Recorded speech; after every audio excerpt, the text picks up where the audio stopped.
ngasiगी video di debt claim akhoi gi imung gi mi laikhidraba tungda magi account da lei horiba paisa si karam haina lothokani haiba gi matang da mayam khangmina sigo. Hello everyone, welcome back to my channel.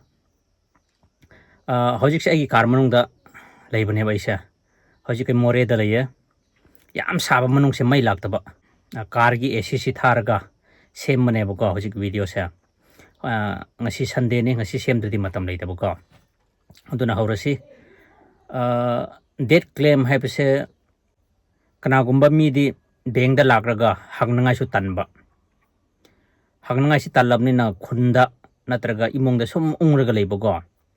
tawphom si khangdaba aduna mayam tanbigunu bank da ladi hangbiyogo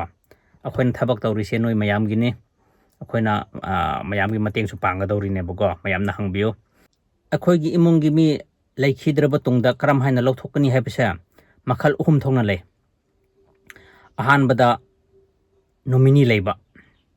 nomination leiba go nominee haibase mayam na su khangmani khangdaba tarasu aina mamang da video ma semobne go adu link da hapcharamge makhagi description da go sangraga mayam na yengbiyo go nominee yauba asina khwaidagi base hoiba claim to buganda khwaidagi laiba go ani subda nominee yaudaba nominee yaudabida imungi mina claim to ba mago adu uhum subda asina khwaidagi complex hoiba go asi uhum subasidi ai explain tawroi asidi court na bizar tawraga court na jen thokpa ma sidi bank khoi yauroi go court na piraga rai si piraga court ki matungina semdokpa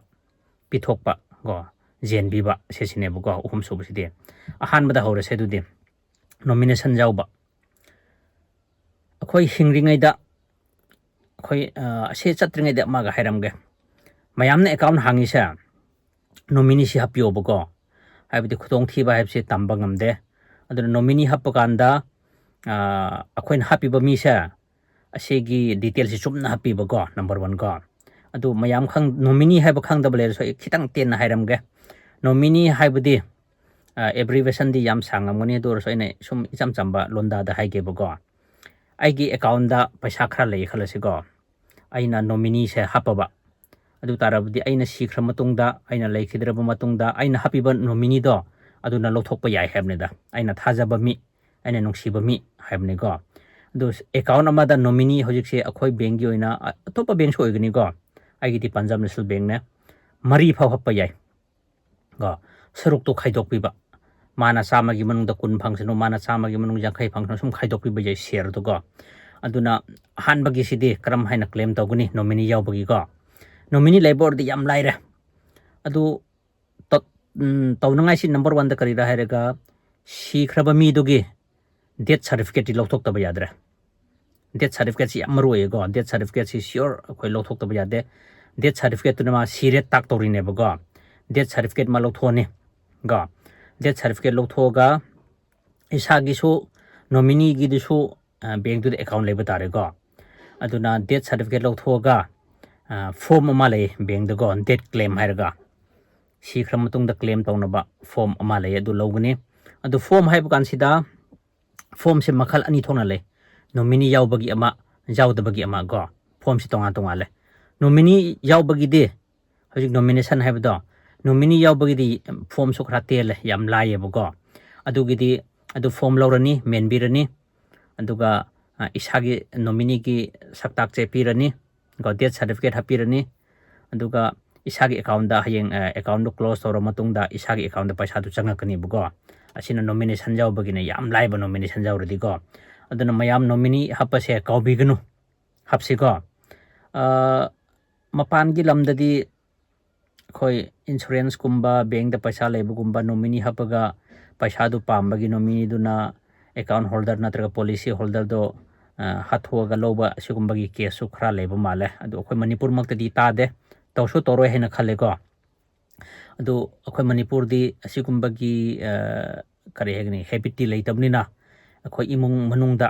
ming aika to lawraga ming du chumna hapise derobat chumna hapise go adu tarabudi hayeng khoina laikhidraba matungda nominee du na paisa laina lothokpa yai go adu ming lanba adu ming ulta pulta hapamba sigumbo iradi amuka yam haying claim to bukan yam wai ba nominee do ko aduna nominee ki details chumna hapise aduna nominee details chumna hap khiba tarade hojik aina hai khiba form do lobiro go death certificate lobiro isagi account gi passbook mamai do xerox lobirase duga isagi saktak che do pirase duga deal toribo officer do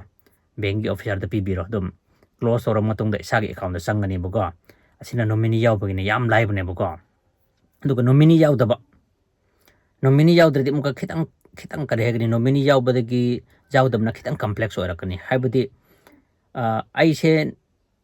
sikriba mi dugi nupine natraga nupane natraga isane angangne natraga magi relative ne haibase khangbagam deba bengi mi no go khangbagam damnina kari amuk lawba tabra hairaga affidavit amuk lawgne ba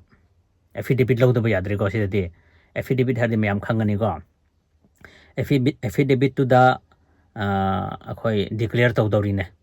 aina machanu pani natraga aina machanu pini go natraga aina magi nupini magi nupani habse tu tak tawrine ba go affidavit to go do form so leye asin nominee yawdabagi form tongale go form manade tongan tongale yawbaga yawdabagi go yawdabagi form du da loina men dorine lai khidraba mi dugi relative kya leye ko magi angang kya leye